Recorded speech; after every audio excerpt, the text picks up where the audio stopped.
She fed him every day out of pure compassion, but the dying man was no victim. He was a mafia boss testing her soul. The old man in booth 7 was dying. Anyone could see it. His hands trembled as he lifted the water glass. His skin had that grayish pallor that spoke of illness eating him from the inside.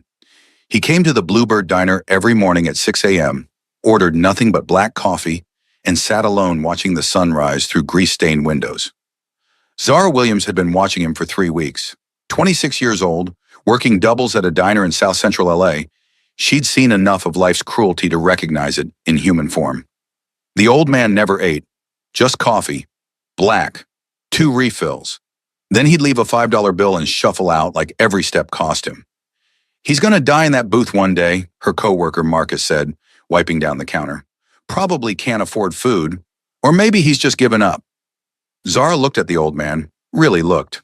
His suit was expensive once, but now hung loose on a frame that had clearly lost significant weight. His shoes were polished despite being worn. Pride, she thought. He's got pride even while he's dying. That morning, she made a decision that would change everything.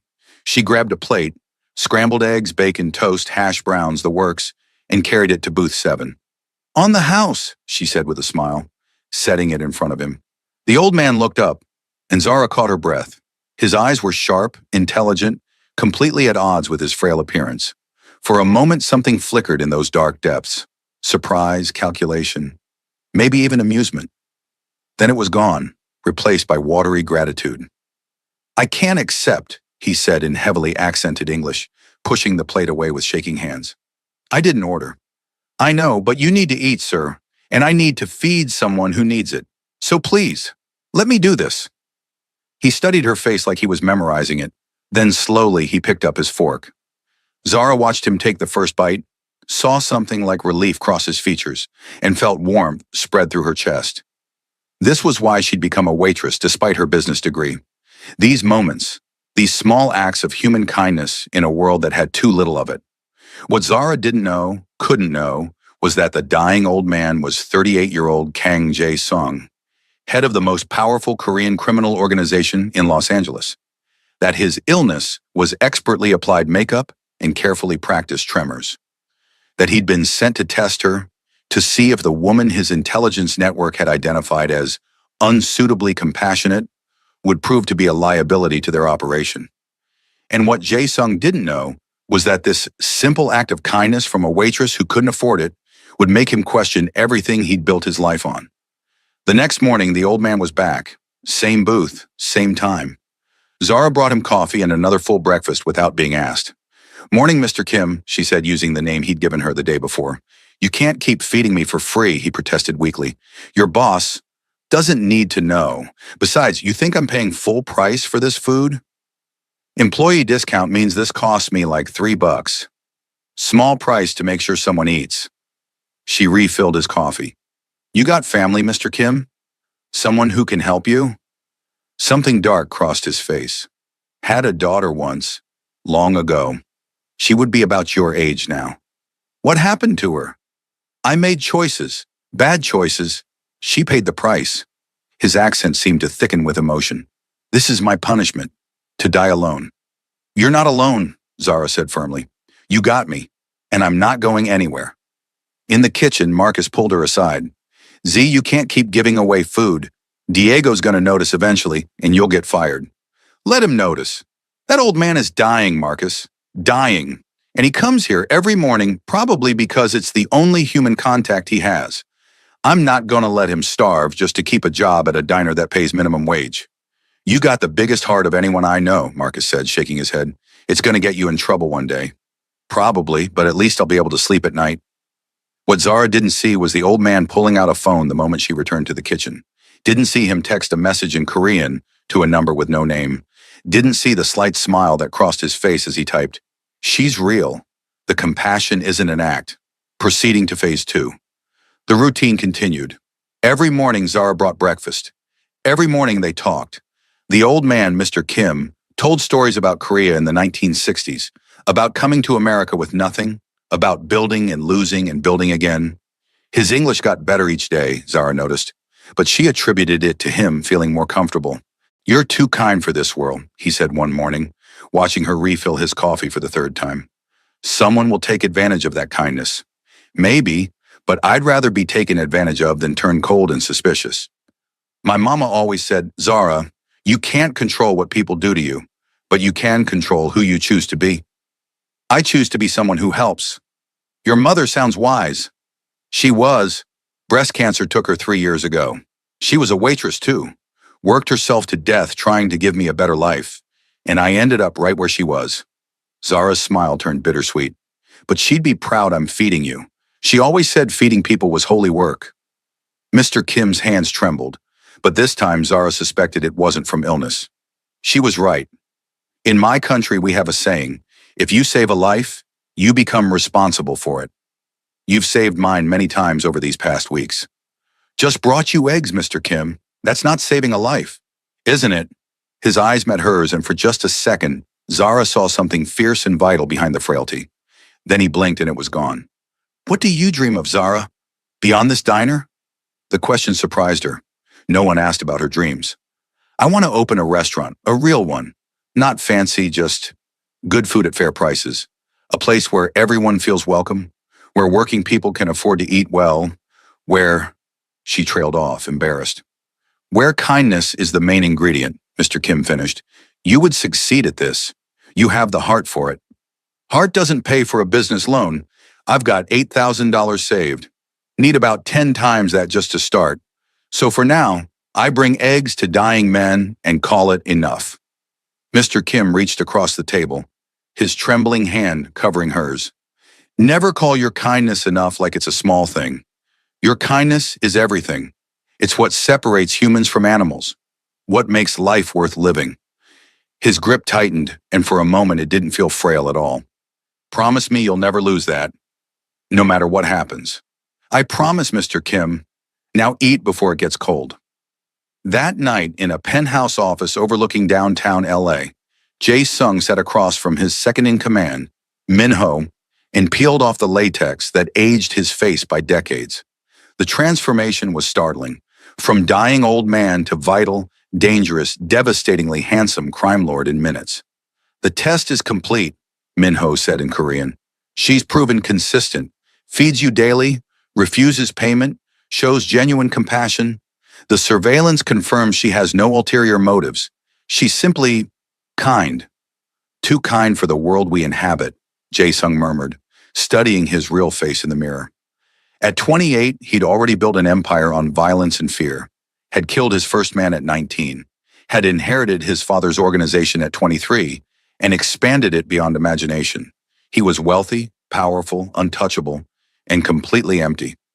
"So we proceed with the original plan?" Min-ho asked. "Use her restaurant dream as leverage to secure the Inglewood territory?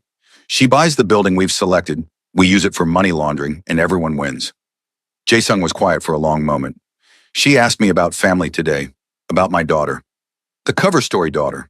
"Yes, and I told her I'd lost her due to bad choices. For a moment, I wasn't lying." Jae-sung turned from the mirror. "I've been testing her for 3 weeks. Every morning, she brings food she can barely afford, talks to me like I'm human, treats a dying stranger with more compassion than I've shown anyone in a decade. She's a mark, a useful tool for our expansion. She's a good person in a world where I've eliminated most of them." Jae-sung's jaw tightened. "Continue surveillance. But Min-ho, don't let anyone touch her. She's off limits for any operation until I decide otherwise." "Boss, if you're developing feelings—" "I'm not. I'm incapable of feelings. You know this. I'm simply interested in studying someone so fundamentally different from everyone in our world. Call it anthropological curiosity." Min-ho didn't look convinced, but he nodded. "As you wish. Though for what it's worth, your father would say she's a weakness waiting to be exploited.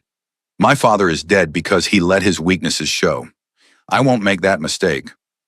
But even as Jae-sung said it, he touched the spot on his hand where Zara had laid hers and wondered if it was already too late. Week 4, and Mr. Kim looked worse. His trembling had increased, his color was grayer, and he could barely finish half the breakfast Zara brought. She sat across from him during her break, watching him push eggs around his plate. "Mr. Kim, you need to see a doctor. Whatever this is, it's getting worse." Doctors can't fix what's wrong with me, he said quietly. Some things are beyond medicine. Then at least let me help in other ways. Do you have somewhere to stay? Are you eating dinner? Taking care of yourself? Why do you care so much? The question was soft, genuinely curious. You don't know me. I could be a terrible person, a criminal, a monster. Zara smiled. You know what I see when I look at you. I see someone who's lost, someone who's given up, someone who needs to know that they still matter to someone, even a stranger. She reached across to touch his trembling hand. And yeah, maybe you were a bad person once. Maybe you did terrible things. But Mr. Kim, nobody deserves to die alone and hungry. Nobody. Something in his eyes cracked. Real emotion flooded through, raw and painful. You're wrong. Some people deserve exactly that. Well, I don't believe that. And even if you do, I'm still going to bring you breakfast every morning, so you might as well eat it. He laughed, a real laugh that seemed to surprise him. You're stubborn. Black woman from South Central, Mr. Kim. Stubborn is in my DNA. Now eat before I start feeding you myself like you're my grandpa. Over the next weeks, their morning routine deepened. Mr. Kim started arriving earlier, staying later. He asked about Zara's life, her dreams of opening a restaurant, her business degree from community college, her struggles to make ends meet while saving every penny. And he listened. Really listened, in a way that made Zara feel seen. You're easy to talk to, she told him one morning. Most people don't actually listen, you know. They just wait for their turn to talk. But you make me feel like what I say matters. Because it does matter. You matter. His accent had almost completely disappeared now, but Zara was too caught up in the conversation to notice. Tell me about your father. You've spoken of your mother, but never him. Zara's expression hardened. Never met him. He left before I was born. Mama said he was just passing through. Never meant to stay. She raised me alone. That must have been difficult. Made me strong. Made me independent. Made me know my worth wasn't tied to whether some man wanted me. She smiled, but it didn't reach her eyes. Though I gotta admit, sometimes I wonder what it would have been like. Having a father. Someone to protect me, you know? Make me feel safe. Mr. Kim's hand trembled worse than usual as he reached for his coffee. Safety is an illusion, Zara. The world is dangerous. The only protection that matters is the kind you build yourself. That's a cynical way to look at life. That's a realistic way. I've seen what happens when people rely on others for safety, for love, for validation. They get destroyed when it's taken away. So what? We should just never trust anyone? Never let anyone in? That's not living, Mr. Kim. That's just surviving. He stared at her for a long moment. You're young. You still believe in good things. Don't let the world take that from you. I'm 26. I've worked 3 jobs since I was 16, buried my mother, been rejected from business loans 7 times, and had my heart broken more times than I can count. The world's tried pretty hard to take my hope, but it's still here. She tapped her chest. Because I choose to keep it here. Choice, Mr. Kim murmured. Yes, perhaps that's the difference between us. You choose hope. I chose something else long ago. It's never too late to choose differently. Isn't it? His eyes met hers and Zara saw depths of pain she couldn't begin to understand. Some choices change you so fundamentally that there's no going back. You become something new, something that can't be unmade. I don't believe that. People can change, can be redeemed. You have more faith in humanity than it deserves. Maybe, but somebody has to, right? Might as well be me. That night, Jae-sung stood in his penthouse, staring at the city lights while Min-ho briefed him on operations. But his mind was elsewhere, on a waitress who brought breakfast to dying strangers, on her insistence that people could change, on the way she looked at him, at his disguise, with pure, uncomplicated compassion. Boss, are you listening? She thinks people can be redeemed, Jae-sung said quietly. Sir? Zara. She believes that no matter what someone's done, they can change, can become something better. He turned to face Min-ho. Do you believe that? Min-ho chose his words carefully. I believe people can change their actions. Whether that constitutes redemption, I don't know. Why are you asking? Because I've killed 17 people, ordered the deaths of hundreds more, built an empire on violence and fear and exploitation, And every morning, a woman who can barely afford rent brings food to a dying stranger because she believes in kindness. Jae-sung's laugh was bitter. She has no idea she's feeding a monster.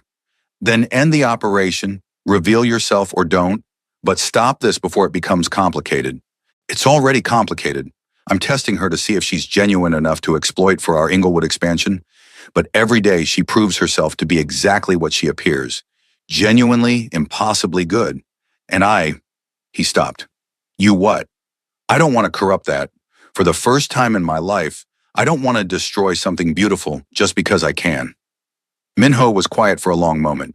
Your father always said that the moment you hesitate to use an asset, you've already lost. My father died screaming because he underestimated someone he thought he could use. Maybe hesitation is wisdom, not weakness. Or maybe, Minho said carefully, you're falling for her, and that will get you both killed. Jae-sung didn't answer, because Minho was right, and they both knew it. In their world, love was the ultimate liability, the final weakness that enemies exploited without mercy. His father had loved his mother, and she'd been murdered to send a message. Jae-sung had sworn never to give anyone that kind of leverage over him, but every morning, when Zara smiled and brought him food she couldn't afford, Jae-sung felt that oath cracking, felt something human stirring in a chest he'd thought was completely dead. And the terrifying part was that he didn't want it to stop. Week 7. Mr. Kim collapsed in the diner. Zara was refilling his coffee when she saw him slump forward, his head hitting the table with a sickening thud. Mr. Kim! She dropped the pot. It shattered on the floor and rushed to his side. Somebody call 911. Marcus was already on the phone while Zara cradled Mr. Kim's head. His eyes fluttered open, unfocused. Zara, he whispered, I'm sorry, so sorry. Don't talk. Save your strength. The ambulance is coming. Need to tell you, before it's too late, I'm not. A coughing fit cut him off. When he pulled his hand away from his mouth, there was blood. Theatrical blood, perfectly placed. But Zara didn't know that. She just saw a dying man getting worse. Please, Mr. Kim, please hold on. The ambulance arrived. Paramedics loaded him onto a stretcher. As they wheeled him out, Mr. Kim grabbed Zara's hand with surprising strength. The restaurant, he gasped. Your dream. Don't give up on it. Promise me. I promise. Now stop talking and let them help you. She watched the ambulance drive away, lights flashing, and felt her heart breaking for a man she'd known for less than 2 months. Marcus came to stand beside her, putting an arm around her shoulders. He's gonna be okay, Z. You probably saved his life, feeding him all those weeks, built up his strength. Or I waited too long to make him get real help. Tears streamed down her face. I should have called social services or something. Should have done more than just bring eggs. You did what you could. That's all anyone can ask. That night, unable to sleep, Zara called the hospital. No patient by the name of Kim had been admitted. She tried variations, different spellings. Nothing. It was like he'd vanished into thin air. Fear clawed at her chest. Had he died in the ambulance? Been taken to a different hospital? Or had he given her a fake name and she'd never be able to find out what happened? What Zara didn't know was that Mr. Kim had been taken to a private facility owned by the Kang organization. That Jae-sung was currently being chewed out by Minho for letting the operation go too far. That the blood had been fake, but the emotion in his eyes when he looked at her had been devastatingly real. This ends now, Minho said firmly. We've gathered enough intel on her patterns. We proceed with the Inglewood plan, use her restaurant dream to secure the location, and you never see her again. No. Boss, I said no. We're not using her. We're not touching her. The Inglewood expansion happens through other means. That will cost us months, potentially millions. All because you've developed an attachment to a mark? Jae-sung's eyes went cold. Careful, Minho. You're questioning my judgment. I'm trying to protect you from yourself. This woman has gotten under your skin, made you soft. My father is dead. I'm in charge. And I'm telling you, Zara Williams is off limits. Completely. We find another way into Inglewood, or we don't go in at all. After Minho left, Jae-sung stood alone in the sterile medical room, staring at his reflection. The old-age makeup was gone. His real face stared back, young, hard, bearing the scars of a violent life. This was who he really was. Not a dying old man worthy of compassion, but a crime lord who'd built an empire on others' suffering. And Zara, beautiful, kind, impossible Zara, had shown him more genuine care in 7 weeks than anyone had in his entire life. Not because of who he was or what he could do for her, but simply because she'd seen someone suffering and decided to help. He pulled out his phone, pulled up the surveillance footage his team had compiled, watched Zara on her break, eating ramen from a cup because she'd given away her meal allowance to feed him, watched her arguing with her boss about wasting food while defending her choice to feed a stranger, watched her crying in her car after his collapse, genuinely devastated for a man she barely knew. "I'm sorry," he whispered to the screen. "I'm so sorry for lying to you, for testing you, for being exactly the kind of monster you believe can be redeemed." And then Kang Jae-sung, feared leader of the Korean Mafia, head of a criminal empire, made a decision that would change everything. He would tell her the truth, all of it, and he would give her a choice: walk away and never see him again, or stay and let him try to become worthy of the faith she'd shown a dying stranger. It was insane. It violated every rule he'd lived by. But for the first time in a decade, Jae-sung wanted something more than power. He wanted to deserve the way Zara had looked at him, even if that meant risking everything. 3 days later, Zara was closing the diner when someone knocked on the locked door. It was 11 p.m., way past closing. She almost ignored it, but something made her look up. A man stood outside, young, Korean, devastatingly handsome in an expensive suit. Something about him was familiar, but Zara couldn't place it. She cracked the door. "Sorry, we're closed." "I know. I came to see you specifically, Zara Williams." Her danger instincts fired. "How do you know my name?" "Because I've been watching you for 7 weeks, eating your food, listening to your dreams, letting you feed me like I was dying." His accent was barely noticeable now, just a hint of Korea in his vowels. Zara's blood ran cold. "Mr. Kim?" "Not Mr. Kim. My name is Kang Jae-sung. I'm 28 years old. I run the Korean organized crime syndicate in Los Angeles, and I've been lying to you since the moment we met." The world tilted. Zara gripped the doorframe, mind racing. "That's not possible. You were old, sick, dying." Makeup, performance, a test designed to determine if your compassion was real or an act we could exploit for territorial expansion. He pulled out his phone, showed her a picture, him, in the old age makeup, sitting in booth 7. "I needed to know if you were genuine, if someone could really be that kind without ulterior motives." Rage flooded through her. You made me think you were dying, made me care about you, used my kindness against me as some kind of test?" Her voice rose. "What the fuck is wrong with you?" "Everything. I'm a criminal, Zara. I've killed people, ordered deaths, built an empire on violence. My world doesn't have room for kindness like yours. So when my intelligence network identified you as someone with exploitable compassion, I decided to test it personally." "Get the fuck away from me!" Zara's hand shook as she started to close the door. "Wait, please. I know I have no right to ask, but please just let me explain." "Explain what?" "How you manipulated me. How you made me cry over a dying man who didn't exist. How you're probably planning to use everything I told you against me somehow." "I was planning that. The original plan was to use your restaurant dream, get you to buy a specific property we needed for money laundering, then own you through debt and legal complications." His honesty was brutal, unsparing. "But Zara, something happened. Every day you brought me food. Every day you talked to me like I was human, like I mattered. And I've never experienced that before." "So what, I'm supposed to feel sorry for the rich crime lord who has everything?" "No, you're supposed to hate me. I'm here because you deserve the truth, all of it, and because I'm giving you a choice." "What choice?" "Walk away, right now. I'll make sure you're protected, that no one in my organization or any rival group ever touches you. You'll get a letter in a week about a community grant for small business owners. $80,000, enough to start your restaurant. No strings, no catch. Just a crime lord trying to do one decent thing for the person who taught him what kindness looks like." Zara stared at him, trying to process this. "And option 2? You let me in. Let me explain everything. Why I did this. What I discovered. How you changed something fundamental in me. And then you decide if a monster can be redeemed, or if that was just a beautiful lie you told a dying man. Every survival instinct Zara had screamed to take the money and run. This man was dangerous.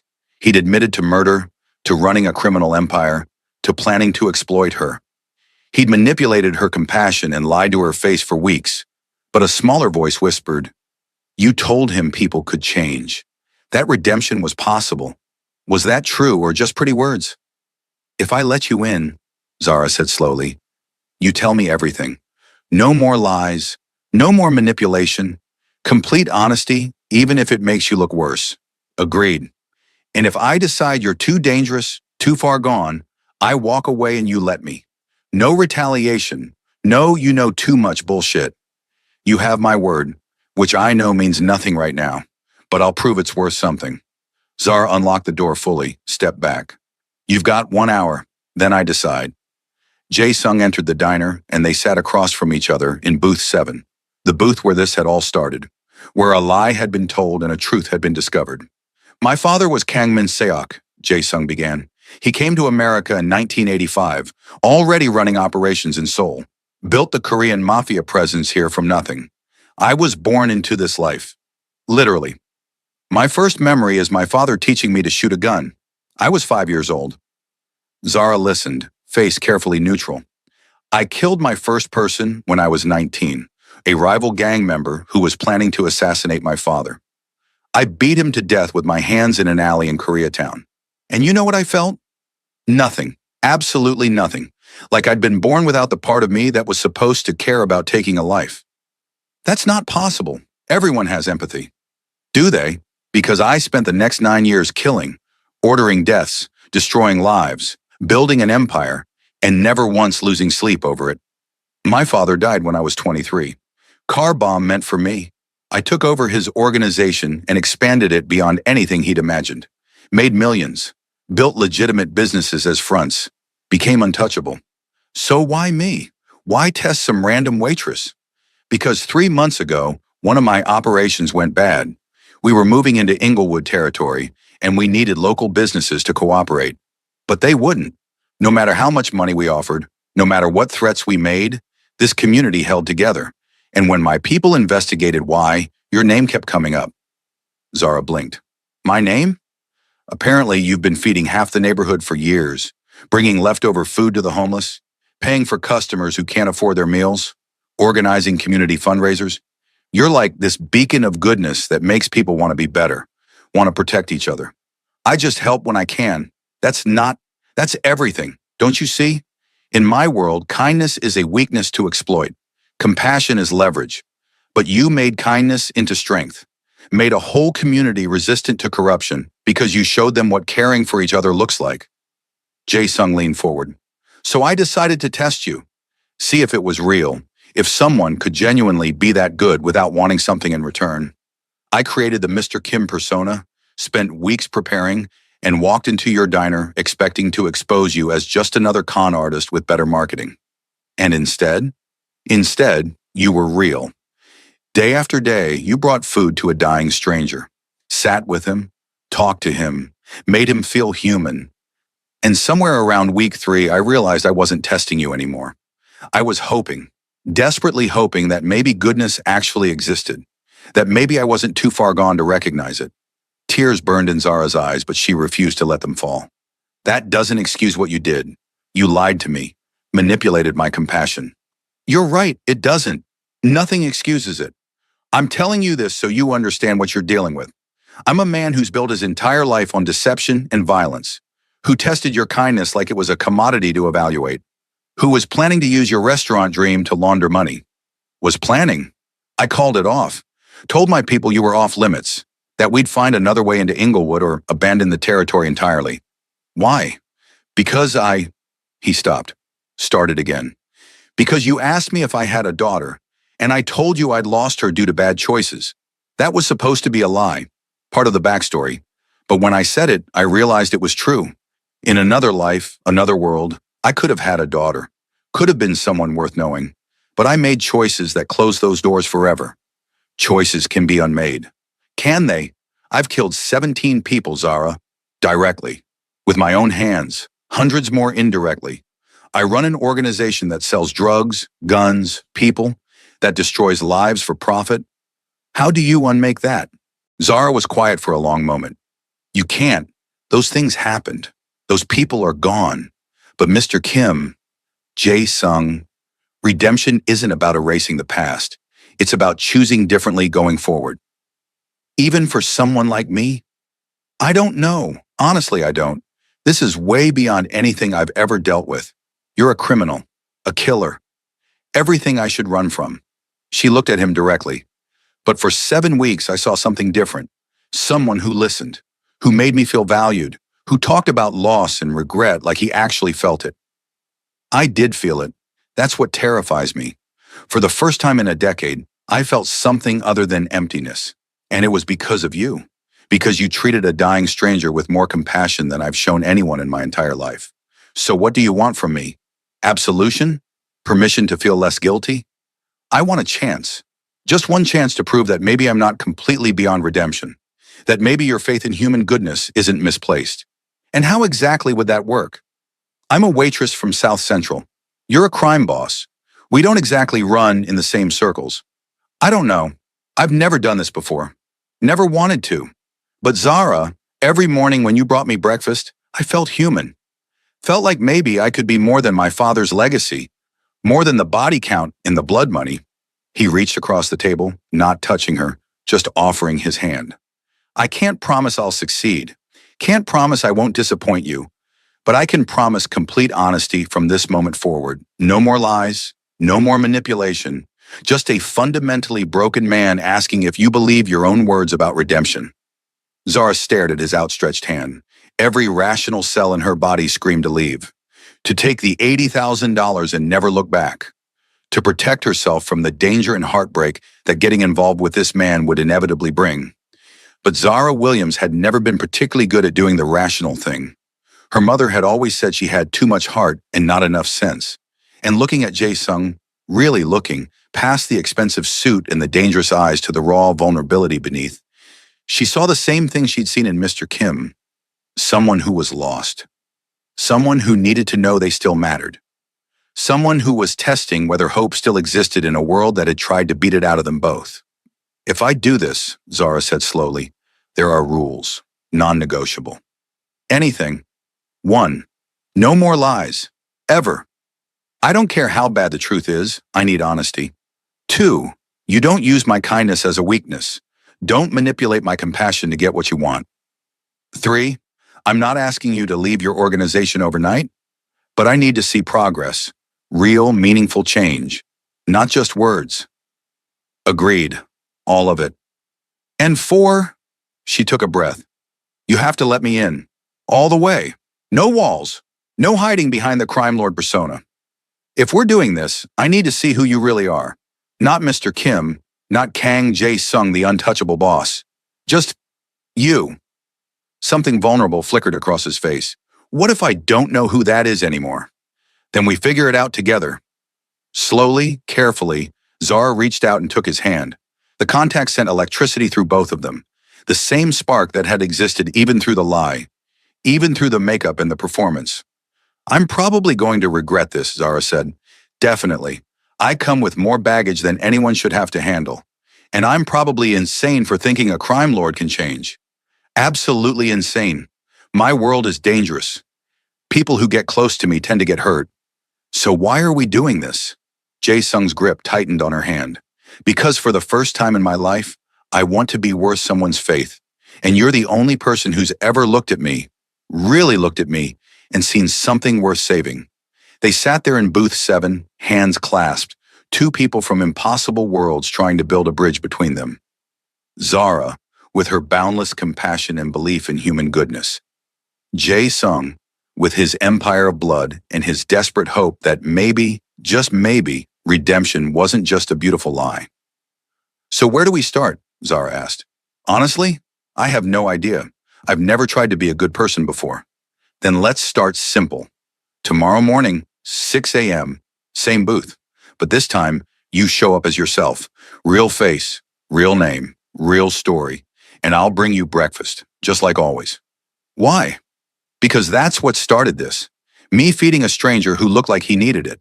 Let's build from there. Jae-sung smiled, a real smile, unguarded and almost boyish. You're extraordinary. You know that? I'm just a waitress who's apparently terrible at self-preservation. But yeah, I'll take extraordinary. The next morning, Zara arrived at the diner at 5:45 a.m., heart pounding. She'd spent all night second-guessing herself. Had she really agreed to try a relationship, or whatever this was, with a crime lord? Had she lost her mind? But at 6 a.m. sharp, the door opened. Jae-sung walked in, looking nothing like Mr. Kim. He wore jeans and a simple black t-shirt instead of an expensive suit. His hair was slightly messy. He looked younger, less dangerous, more human. Hi, he said, sliding into booth 7. Hi yourself. Zara poured coffee, her hand only shaking slightly. How do you take it? The real you, I mean. With cream and sugar. Mr. Kim drank it black because I thought that's what a dying man would do. Zara added cream and sugar, then brought him the same breakfast she'd been making for weeks. Scrambled eggs, bacon, hash browns, toast. Some things don't change. Jae-sung took a bite, and his eyes closed briefly. This tastes different somehow. Better. Same recipe. Maybe it's just better without the lies. They talked for 2 hours. Jae-sung told her about growing up in a world of violence, about his mother who'd been killed when he was 12, about his father's teachings that love was weakness and compassion was liability, about the first time he'd killed and how the emptiness had scared him more than the act itself. And Zara listened, not judging, not excusing, just bearing witness to a life so different from her own that it might as well have been alien. I want to show you something, Jae-sung said when he finished. Will you come with me? Every warning bell rang in Zara's head. Where? My world, not the dangerous parts, just who I am beyond this booth. If we're doing this, you need to see all of it. Okay, but I need to be back by 11. I have a shift. I'll have you back by 10:30. Jae-sung's car was exactly what Zara expected. Sleek, black, expensive enough to pay her rent for a year. But as they drove through Los Angeles, he didn't take her to some criminal hideout. Instead, they went to a community center in Koreatown. This is one of my legitimate businesses, Jae-sung explained as they walked through. After-school programs for immigrant kids, ESL classes, job training. My father built it as a front for money laundering. I kept it running because some part of me wanted to create something that wasn't destructive, wanted to give back to the community that my family had taken from. He showed her classrooms full of children, elderly people learning English, teenagers getting help with college applications. This is good work, Zara said softly. It's still funded by blood money, still built on a foundation of crimes. But yeah, it's good work. It's the part of my life that I don't hate. They visited 3 more locations. A restaurant, a grocery store, a small medical clinic, all legitimate businesses, all funded by criminal operations but serving real community needs. I'm not trying to convince you I'm a good person, Jae-sung said as they drove back to the diner. I'm not. But I wanted you to see that there's more to what I do than just violence and exploitation. That maybe there's a foundation to build on. Why are you really doing this? Zara asked. Being honest with me, showing me all this. You could have just given me the money and walked away. Jae-sung pulled over, turned to face her. Because 7 weeks ago, I thought compassion was a weakness to exploit. Thought kindness was just manipulation with better marketing. And then you proved me wrong. Day after day, you brought food to a dying stranger for no reason except that it was the right thing to do. So you gave me hope. For the first time in my life, I saw someone who was genuinely good, who chose kindness even when it cost them. And I thought, if someone like you exists, if goodness is real, then maybe I'm not completely beyond saving. Tears burned in Zara's eyes. That's a lot of weight to put on someone, Jae-sung. I'm not some perfect angel. I'm just a person who tries to help when I can. I know, but you're the first person who ever made me want to try, to be better, to become someone worthy of the kindness you showed a dying stranger who didn't deserve it. Everyone deserves kindness, even crime lords who lie about being old men. He laughed, and the sound was lighter than anything she'd heard from him before. See? That right there. That ability to joke about something that should have you running for the hills. How do you do that? Practice. Lots and lots of practice choosing to see the best in people even when they show me their worst. The next weeks were a strange dance of worlds colliding. Jae-sung showed up every morning at the diner, no longer in disguise. Other patrons started noticing. A young, handsome Korean man who clearly had money but dressed down to sit in a South Central diner and talk to Zara during her breaks. "Your boyfriend?" Marcus asked one day. Not subtle at all. "It's complicated," Zara said, which was the understatement of the century. "He looks at you like you're the only person in the world. That's not complicated. That's dangerous." "Why dangerous?" "Because men like that, men with that kind of intensity, they don't do casual. They don't do halfway. Whatever you two have going on, he's all in. Question is, are you?" Zara didn't have an answer, because the truth was messy and complicated and probably insane. She was falling for a crime lord who'd lied to her for weeks, who'd admitted to killing people, who ran an organization built on violence and exploitation. But she was also falling for the man who listened to her dreams like they mattered, who asked about her day with genuine interest, who was slowly, painfully trying to become someone better, and she didn't know which reality was more true. "Tell me about your mother," Jae-sung said one morning. They'd moved past small talk weeks ago, diving into the deep stuff. "She was everything, strong, kind, endlessly patient with my stubborn ass." Zara smiled at the memory. "Worked herself to death trying to give me opportunities she never had. Wanted me to go to a 4-year university, become someone important. You are important. I'm a waitress who dropped out of community college. That's not what she dreamed for me. You feed people, create community, make strangers feel human. That's more important than any degree." Zara laughed. "You sound like her. She always said the world needed more people who cared, less people who just achieved." "She sounds like she was an extraordinary woman." "She was. And she would have hated that I'm involved with someone like you. Someone dangerous. Someone who could hurt me." The honesty landed like a punch. Jae-sung's expression shuddered. "I know. You think I don't know how insane this is? How wrong. I'm literally the last person on earth you should trust. And yet I do. God help me, I trust you. Not because it makes sense, but because every day you show up and try. Every day you're a little more honest, a little more vulnerable, a little more willing to change. What if I can't? What if this?" He gestured between them. "What if wanting to be better isn't enough? What if I'm too broken?" "Then we figure it out together. But Jae-sung, you have to stop expecting perfection from yourself. Change doesn't happen overnight. It's choosing differently 1,000 times a day until the new choice becomes natural." He reached across the table, taking her hand. "How did you get so wise?" "Survival.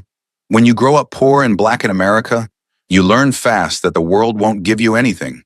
You have to make your own meaning. Choose your own hope." "I want that. Want to choose hope instead of emptiness. Choose connection instead of isolation. Choose you instead of the life my father built for me.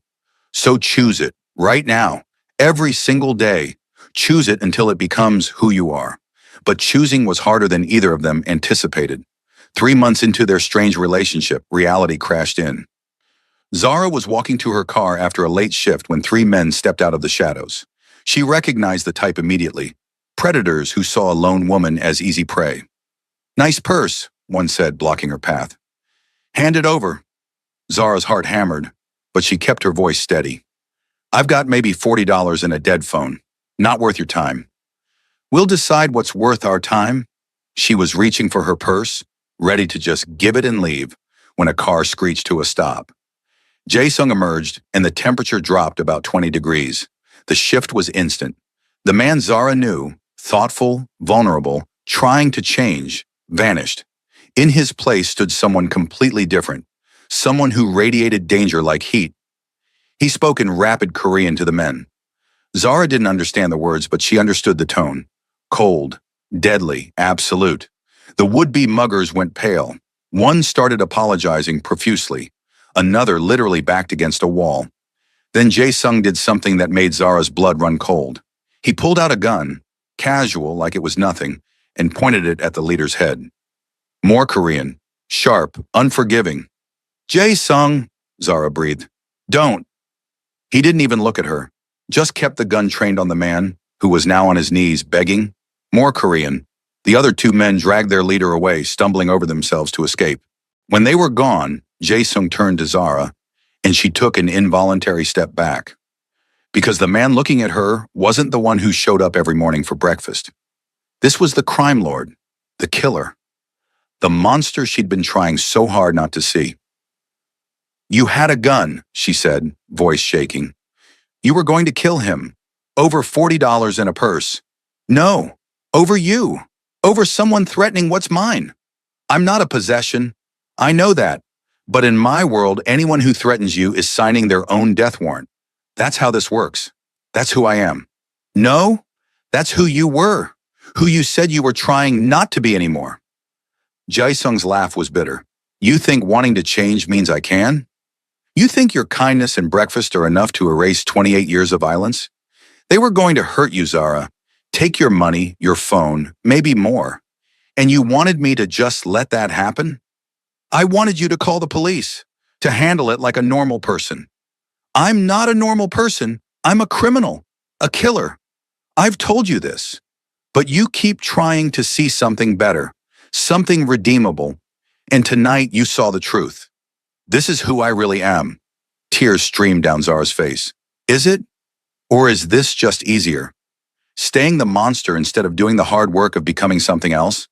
The accusation hit like a slap. Jae-sung's expression cracked, pain bleeding through the hardness. You don't understand what you're asking. The world I come from, showing weakness gets you killed. Hesitating gets the people you love destroyed. Then maybe you need to leave that world. It's not that simple. Why not? You have money, resources, legitimate businesses. What's actually keeping you in the criminal empire except fear and habit? The question hung between them, brutal in its honesty. Jae-sung stared at her, and Zara saw him wrestling with something fundamental. Fear, yes, but also identity, purpose, the entire foundation of who he'd been taught to be. I don't know how to be anything else, he finally admitted, voice raw. This life, this violence, it's all I've ever known. My father raised me to be his successor, trained me to be ruthless, and I was good at it. So good that I built something even bigger than what he left me. So build something else, something that doesn't require you to point guns at people's heads. And if I can't, if this is just who I fundamentally am?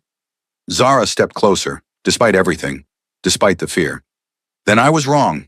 People can't change. Redemption is a fantasy, and I've been wasting my time feeding a monster who likes to pretend he's human. The words were cruel, designed to wound.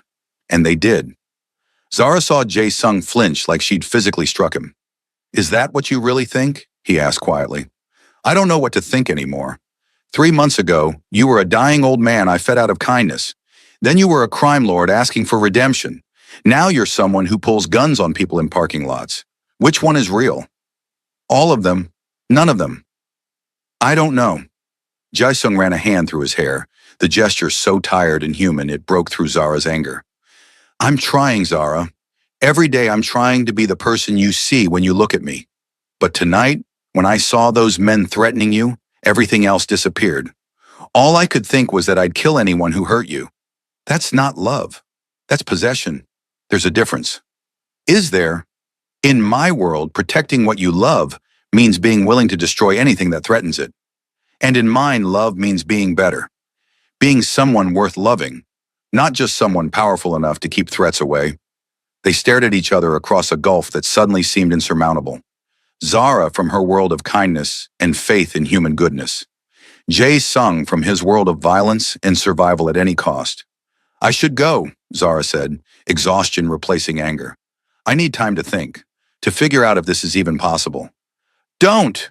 Jae-sung reached for her, then stopped himself. Please, let me take you home. Make sure you're safe.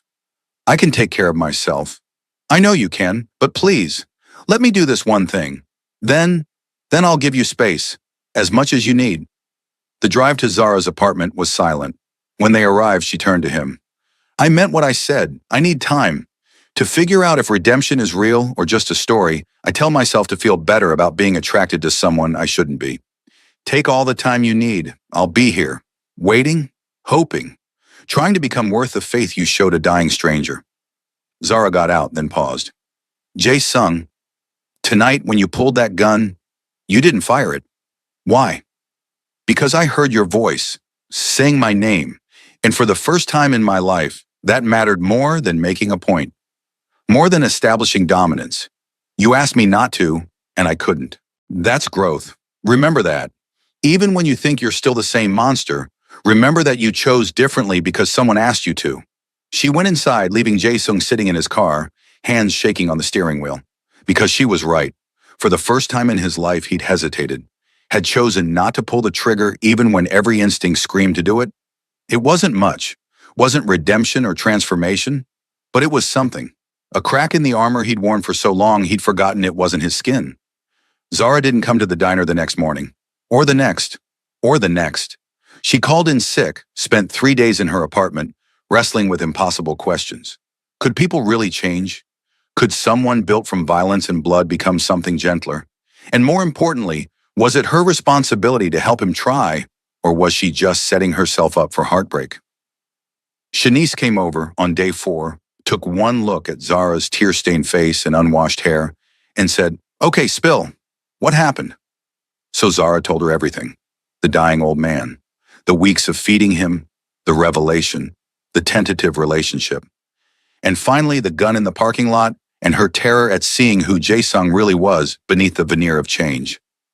"Girl," Shanice said when she finished, "you are in way over your head. I know. This man is dangerous. Like actually dangerous. Not bad boy dangerous, but might get you killed dangerous. I know that too. And you're still considering staying with him. Why?" Zara struggled to articulate something she barely understood herself. "Because Shanice, when I look at him, I see two people. The crime lord he was raised to be, and the man he's trying to become. And that second person? He's kind. He's thoughtful. He listens like what I say matters. And he's fighting against literally everything he's ever known to try to be worthy of basic human kindness. That's not your job to fix. I know it's not. But what if I'm the only person who's ever given him a reason to try? What if walking away means he stops trying and becomes exactly what his father raised him to be? And what if staying means you end up dead in a ditch because some rival gang uses you to get to him? What if loving him costs you everything? What if it doesn't? What if this is one of those rare moments where love actually does change someone, where redemption is real?" Shanice pulled Zara into a hug. "Baby girl, I can't tell you what to do, but I need you to be honest with yourself. Are you staying because you believe in him or because you're scared of being alone again? Because one of those is love and the other is just fear with better marketing." The question haunted Zara long after Shanice left. Was she really seeing Jae-sung's potential or just projecting her own needs onto a dangerous man? Was her faith in redemption genuine or just the romantic delusion of someone who'd rather believe in fairy tales than face reality? On day 7, Zara returned to work. Booth 7 was empty. No Jae-sung, no handsome crime lord nursing coffee and looking at her like she was his entire world. Just an empty booth that somehow felt like an accusation. "He was here every day," Marcus said quietly. 6 a.m. sharp. Sat in that booth for 2 hours. Didn't order anything except coffee. Just sat there, waiting. Then he'd leave when you didn't show. "Did he say anything?" "Asked me to give you this." Marcus handed her an envelope. Heavy paper, expensive. Inside was a check for $80,000 made out to Zara Williams and a note in elegant handwriting. "You were right. Redemption can't be built on possession or fear. It has to be a free choice, made without coercion or obligation. This is the money I promised. Enough to start your restaurant. No strings, no expectations. Whether you walk away or decide to try again, your dreams shouldn't be held hostage to my failures. Thank you for showing me what kindness looks like. Thank you for believing, even briefly, that I could be more than what I was raised to be. If you decide I'm worth another chance, I'll be waiting. If not, I understand. Either way, you changed my life." Jae-sung Zara stared at the check, hands trembling. $80,000. Her dream, wrapped up in a piece of paper. Freedom from the diner, from struggling, from always being one emergency away from losing everything. And all she had to do was walk away from a crime lord who'd lied to her, manipulated her, and pulled a gun in front of her. It should have been an easy choice. Take the money, start her restaurant, move on with her life. Let Jae-sung become someone else's redemption project. But Zara had never been good at easy choices. And looking at that note, at the elegant handwriting that spelled out his recognition of exactly what she tried to tell him, she realized something crucial. He'd heard her, not just listened, but actually heard, had taken her words about choice and freedom and made them real by removing himself from the equation, by giving her the money with no expectation of seeing her again.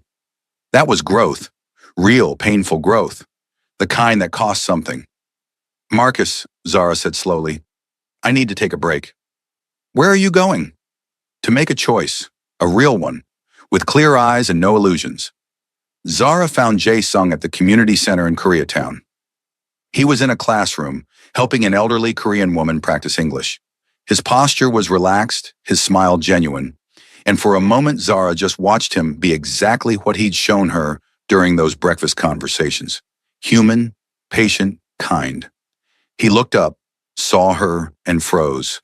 The elderly woman noticed, said something in Korean, then patted his hand and left them alone. You got my note, Jae-sung said. Not a question. I got it, along with enough money to change my life. You deserve it. You deserve all of it and more. He stayed in his chair, didn't approach. I'm not expecting anything, Zara. This isn't manipulation. It's just what I should have done from the start. Helped without expecting anything in return. Zara crossed the room, sat in the chair the elderly woman had vacated. You're learning. You're a good teacher, stubborn, principled, refusing to let me hide behind excuses. You pulled a gun on someone. I did, and I've spent every moment since trying to understand why, not just the surface answer, that they threatened you, but the deeper why. Why that was my instinct. Why violence is always my first response. And I realize that being raised in violence isn't an excuse. It's an explanation. But explanation doesn't justify continuation. If I want to change, really change, I have to actively choose different responses. Build new instincts. That's going to take years, maybe decades. I know, which is why I'm not asking you to stay while I figure it out. That's not fair to you.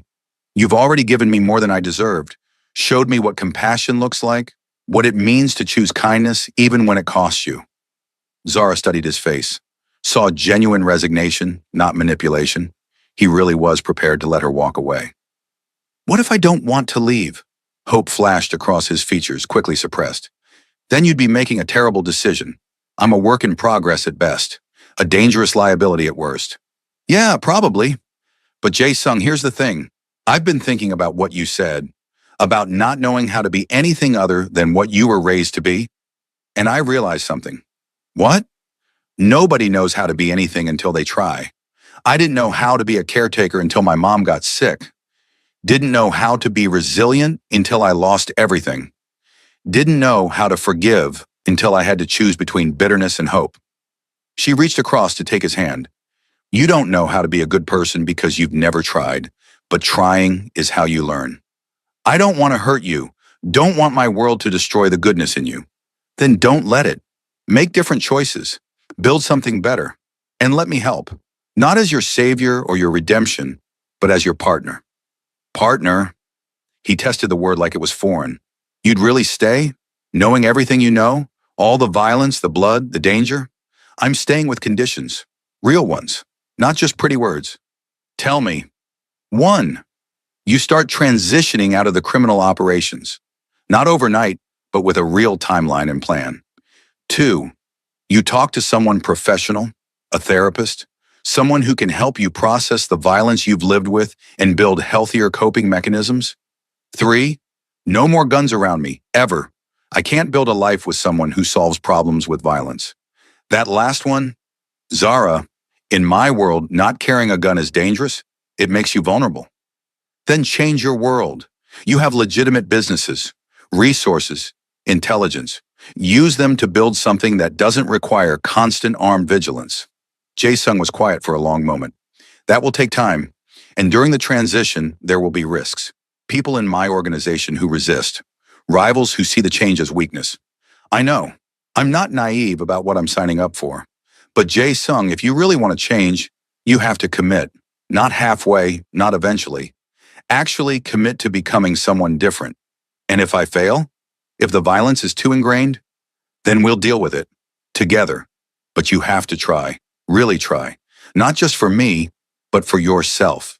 He pulled her close, resting his forehead against hers. I don't deserve you. Don't deserve this chance. Probably not. But love isn't about deserving. It's about choosing. And I'm choosing to believe that the man who showed up every morning for breakfast, who listened to my dreams, who's trying against everything he's ever known to become something better, that man is worth the risk. I love you. The words were raw, unpracticed. I don't know if I'm saying it right, if I even know what it means. But when I think about my future, you're in it. And when I imagine becoming someone better, it's because I want to be worthy of you. I love you too, the real you. Not Mr. Kim, not the crime lord, but the complicated, broken, trying man underneath all of it. They kissed then, soft and searching, two people from impossible worlds trying to build something that made sense to no one but themselves. The next 2 years were the hardest of both their lives. Jae-sung began the painful process of going legitimate, which meant dealing with resistance from within his organization, threats from rivals who saw the transition as weakness, and his own deep-seated instincts toward violence. He started therapy, something that would have been unthinkable in his father's day, worked with a specialist who understood trauma and violence, learned that the emptiness he'd felt his whole life wasn't actually emptiness, but buried emotions he'd been trained to suppress. Zara opened her restaurant with the $80,000, creating exactly what she dreamed of, a place where good food met fair prices, where community gathered, where everyone was welcome. She named it Hope's Table after her mother's middle name. And slowly, painfully, impossibly, they built a life together. There were setbacks, times when Jae-sung's instincts overtook his intentions, nights when Zara wondered if she'd made a terrible mistake, moments when the gap between their worlds seemed too vast to bridge. But there were also mornings when Jae-sung showed up at Hope's Table at 6 a.m., just like he had at the diner, when he'd help prep food and talk about his progress, when he'd look at Zara like she was his entire universe and say, "Thank you for not giving up on me." One morning, exactly 2 years after the gun incident, Jae-sung came to the restaurant and found Zara prepping for the day. He sat at the counter, their counter now in her restaurant, and she brought him coffee with cream and sugar without being asked. "I have news," and he said. "Good or bad?" "Good, I think. The last of the criminal operations are shut down. Everything I run now is completely legitimate. Community centers, restaurants, import businesses that actually import legal goods. I'm officially no longer a crime lord." Zara's hands trembled as she set down the coffee pot. "You're serious?" "Completely. It took 2 years, cost me a fortune in payoffs and settlements, and I'll probably spend the rest of my life making amends for what I did. But Zara, I'm out. I'm free." She came around the counter, pulled him into her arms. "I'm so proud of you, so incredibly proud. I couldn't have done it without you, without knowing that someone believed I could be more than what I was raised to be." "You did it, not me. I just showed you what was already there." Jae-sung pulled back, reached into his pocket. "I have something else." He opened a small box. Inside was a ring, simple, elegant, with a single stone that caught the morning light. "I know we've been taking things slow. Know that you wanted me to prove I could change before we made anything permanent. And I know I'm probably still doing this wrong. But Zara Williams, will you marry me?" "You're really asking? After everything?" "I'm asking because of everything. Because you saw a dying old man and decided to feed him. Because you believed in redemption when I'd given up on myself. Because you stayed when you had every reason to run. Because you're the best person I've ever known. And spending my life trying to be worthy of you sounds like the best possible future." Tears streamed down Zara's face. "Yes, God, yes. You stubborn, complicated, wonderful man. Yes." He slipped the ring on her finger, and they kissed in the morning light of a restaurant built on kindness and faith, and the stubborn belief that people could change. 5 years later, Zara stood in Hope's Table, watching their daughter, 3 years old with Jae-sung's eyes and her smile, play with blocks in the corner. The restaurant had expanded, now employing 20 people and serving hundreds daily. Jae-sung came up behind her, wrapping his arms around her waist. "What are you thinking about?" "About a dying old man who walked into a diner asking for nothing but coffee. About the girl who decided to feed him anyway. About how one act of kindness changed absolutely everything. Best decision I ever made, pretending to be dying in your diner." Zara elbowed him gently. "Still not funny. You lied to me for weeks. I know, and I've spent the last 7 years making it up to you. How am I doing? She turned in his arms, looking up at the man who'd transformed from crime lord to community leader to devoted husband and father. You're doing pretty well, though you still have about 60 years of breakfast making to go. I can live with that. He kissed her softly. Zara, do you ever regret it? Choosing to stay? Taking the risk on someone like me? Never, not even once. Because Jae-sung, you're living proof that redemption is real, that people can change, that kindness isn't weakness, it's the strongest force in the world. Their daughter toddled over, signing hungry in the baby sign language they taught her. Zara scooped her up and Jae-sung went to the kitchen to make breakfast, a skill he'd mastered over years of morning rituals. As she watched him cook, Zara thought about what Marcus had said years ago, that she had too much heart, that it would get her in trouble one day. He'd been right. Her heart had gotten her into the most complicated, dangerous, impossible situation imaginable. But it had also brought her here, to a family she'd built with a man who'd learned to choose love over violence, to a restaurant that fed not just bodies, but souls, to a life that proved kindness wasn't just nice, it was transformative. Jae-sung returned with plates of food, scrambled eggs just like she used to make for Mr. Kim. He sat across from her, their daughter between them, and for a moment Zara saw both men clearly, the crime lord he'd been and the father he'd become. What? He asked, catching her staring. Just remembering Booth 7, a dying old man who couldn't afford breakfast, and the foolish waitress who fed him anyway. That foolish waitress saved my life, and that dying old man gave me a reason to believe that even the most broken things can be made whole again. They ate breakfast together as morning light streamed through the windows of Hope's table. A former crime lord, a waitress with too much heart, and the daughter who would grow up knowing that her father had been a bad man who chose to become good. Because that was the truth Zara had learned from feeding a stranger 7 years ago. Redemption wasn't about erasing the past. It was about choosing differently day after day until the new choices became the truth of who you were. And Kang Jae-sung had chosen. Every single day for 7 years, he'd chosen to be better, to honor the faith a waitress had shown a dying man who didn't deserve it. That choice, repeated endlessly, had transformed everything. A lie had become truth, a test had become love, and a monster had become a man worth saving. All because Zara Williams had seen someone hungry and decided to feed them, had seen someone lost and decided to help, had seen someone broken and decided to believe they could be made whole. Kindness, it turned out, really was